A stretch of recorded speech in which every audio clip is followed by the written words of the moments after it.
किसान साथियों राम राम। आशा और उम्मीद करता हूं कि आप सब ठीक ठाक होंगे। साथियों, आप सभी को पता है कि हमारा शाम को 8 बजे लाइव सेशन चलता है। उस सेशन में काफ़ी किसानों के कमेंट आ रहे हैं, क्योंकि उसमें कमेंट के जो किसान कर रहे हैं, पर्सन जो कर रहे हैं, उनमें वो तुअर, मसूर और मूंग के बारे में पूछना चाहते हैं। साथियों, मैं इन तीनों ही चीज़ों की जानकारी इस वीडियो के माध्यम से आप तक देने जा रहा हूं। अनेक जिनसों के भाव के बारे में, फंडामेंटल के बारे में, रोग बीमारी के बारे में, फसलों के उत्पादन बढ़ाने के बारे में, जमीन की उपजाऊ शक्ति बढ़ाने के बारे में, किसान होने के नाते मेरे अनुभव के हिसाब से जो मैं बातें बता रहा हूं, बाजार के जानकारों के हिसाब से जो वीडियो बनाकर आप तक भेज रहा हूं, कृपया करके इन वीडियो को आप पूरा सुने और हर किसान तक शेयर करें, ताकि आप पूरे फंडामेंटल के बारे में जान सकें। आज तक जो सोशल मीडिया के ऊपर प्रचार हो रहा था, अनेक हमारे दोस्त वीडियो बनाकर भेज रहे थे, आपके बीच में अनेक तरह के भ्रम फैलाए जा रहे थे। आप सीजनली उन बातों को सुनकर अपना माल बाजार में काट देते थे। साथियों, सटीक और सही जानकारी आपको चाहिए तो हमारे इस किसान जागरूकता रूपी मिशन चैनल को सब्सक्राइब कर लें। आपको तमाम जानकारियां वो मिलेंगी जो बाजार में आपको कोई नहीं देने वाला। क्यों नहीं देने वाला? इसका सबसे बड़ा कारण है कि जितने भी हमारे महाशय हैं वो किसानों से जुड़े हुए नहीं हैं। वो बाजार के दफ्तरों में बैठकर वीडियो अपलोड करते हैं। हम किसानों से बात करने के बाद, सारी सिचुएशन देखने के बाद और किसान का खेत के अंदर अन्न का उत्पादन देखने के बाद बात बताते हैं। मैं आज मसूर, मूंग और तुअर पर बात करने जा रहा हूं। साथियों, आपको रिपोर्ट शायद मिली गई होगी कि मौके के ऊपर हमारे यहां देश के अंदर दलहन की बिजाई बढ़ रही है और इसके समाचार 15 से 18% बढ़ने के मिल रहे हैं। परंतु मैं आपकी जानकारी के लिए बता दूं कि इन तीनों ही जिनसों के अंदर यदि आप पुराने भाव भूल जाएंगे तो अच्छा रहेगा। मैं सच्चाई बता रहा हूं। पुराने भाव जो थे, जो चल रहे थे, वो भूल जाएंगे तो अच्छा रहेगा। विश्वास के साथ कहता हूं, मूंग, मोठ और तुअर के नहीं, मसूर, मूंग और तुअर के अंदर किसी तरह की मंदी 2026 में देखने को नहीं मिलेगी। एक अंदेशा और बताने जा रहा हूं। हो सकता है कि इन तीनों ही चीजों के एमएसपी गारंटी कानून को सरकार स्थायी रूप से प्रभावित लागू कर दे, क्योंकि सरकार को इस बात का पता चल चुका है कि दालों के मामले में भारत पिछड़ता जा रहा है और बाहर से आयातित माल जो आ रहा है वो डॉलर के बढ़ते हुए भाव के कारण बहुत महंगा आ रहा है। और मूंग का तो आप जिक्र ही मत करिए, क्योंकि भारतीय मूंग की चीन के अंदर भारी भरकम डिमांड है। सरकार की मंशा है, यदि वो निर्यात जारी रखती है तो मूंग की तो किसानों को तो बल्ले बल्ले दिखाई दे रही है। मैं आपकी जानकारी के लिए बता दूं, डॉलर का बढ़ना, साथियों मैं बार बार वीडियो में बता रहा हूं, डॉलर का बढ़ना और क्रूड का बढ़ना, दोनों ही चीजें तेजी का तड़का लगाने में सहयोग करने जा रही है। भारत दालों के मामले में आत्मनिर्भर नहीं है। विदेशों में किसी भी दाल के भाव सस्ते नहीं हैं।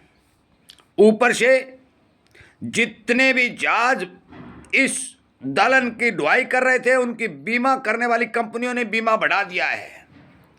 डीजल यानी क्रूड के भाव बढ़ चुके हैं, किराया बढ़ चुका है। डॉलर में जो व्यापार हो रहा था, डॉलर के भाव बढ़ने से वो भारत के अंदर महंगा पहुंच रहा है। तो भारतीय किसान को भी सस्ते में माल बेचने की कोई जल्द नहीं है। मैं आपकी जानकारी के लिए बता दूं, जिस किसान के पास मसूर, मूंग और तुअर है, वो अपना माल 4 भागों में बेचे। 4 भाव मिलेंगे। और चारों ही भाव समय के अनुसार सुधरते हुए दिखाई देंगे। बेचना रखना आपका काम है, बताना मेरा काम है, शेयर करना आपका काम है, किसानों को जगाना आपका काम है। मैं आपकी जानकारी लगातार जो आपके पास पहुंचा रहा हूं वो हवाई जानकारी नहीं है। एक एक बात जो बाजार के अंदर चल रही है, बड़े बड़े स्टॉकिस्ट माल को स्टॉक गोदामों में भर रहे हैं, वो इस बात का अंदेशा है कि किसी प्रकार की दालों के मामले में इन तीन चीजों में मंदी दिखाई नहीं दे रही है। मैं मानता हूं चने के भाव डूबे हुए हैं, चने पर अलग से वीडियो बनाऊंगा, कारण भी बताऊंगा क्यों डूबे हुए हैं, कितना बढ़ सकता है। परंतु मौके पर हम तीन चीजों का जो जिक्र कर रहे हैं, मसूर, मूंग और तुअर का, इन तीनों चीजों के अंदर पुराने भाव यदि आप भूल जाते हैं तो ठीक रहेगा। और 2026 में तो विशेषकर वो भाव याद ही नहीं करने चाहिए, क्योंकि ये वर्ष तो ऐसा वर्ष है कि दालों के मामले में सरकार को नानी याद दिला देगा। कोरोना काल के बाद सब्जियों की डिमांड घटी है और दालों की डिमांड बढ़ी है। यह बात आपको नोट करनी चाहिए। जनसंख्या वृद्धि लगातार हो रही है, यह बात भी आपको नोट करनी चाहिए। विदेशों के अंदर भी जलवायु परिवर्तन के कारण दलहन का उत्पादन घट रहा है, यह बात भी आपको नोट करनी चाहिए। लगातार दूसरे दुनिया के देश अपना राजस्व बढ़ाने के लिए इंटरफीस यानी एक्साइज ड्यूटी बढ़ाने के ऊपर जोर दे रहे हैं, ये बात भी आपको ध्यान रखनी चाहिए। सरकार एक्साइज ड्यूटी भारत सरकार घटा देती है, हमें लगता है मंदा आ जाएगा, परंतु एक्साइज ड्यूटी घटाने से कभी इतना मंदा नहीं आएगा। मंदा तब आता है जब विदेशों के अंदर भाव मंदे होते हैं।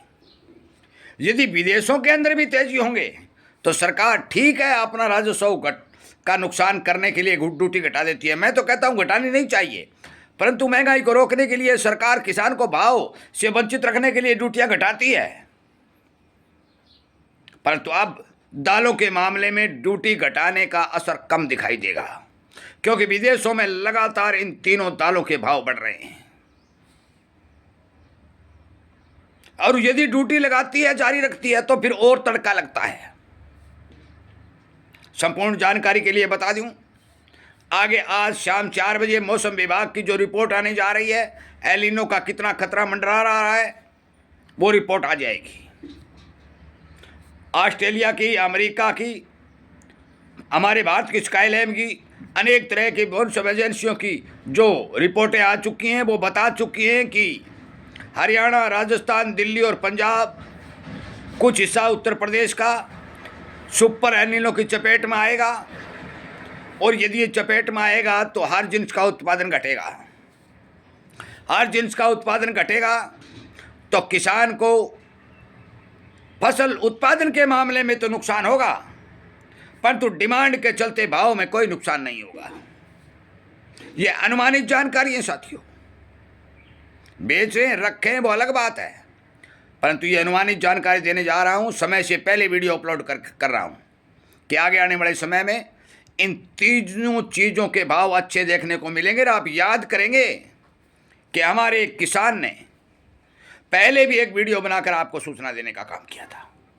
समय आएगा तो इस वीडियो की बात दोबारा दोहरा दूंगा।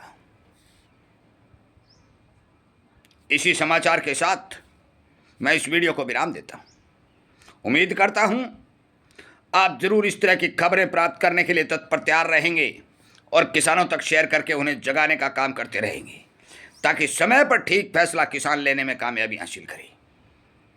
वीडियो शेयर करने के लिए, हमारे चैनल को सब्सक्राइब करने के लिए, किसान हित में काम करने के लिए आप सबका धन्यवाद करते हुए मैं उम्मीद करूंगा कि आप जरूर विचार करेंगे।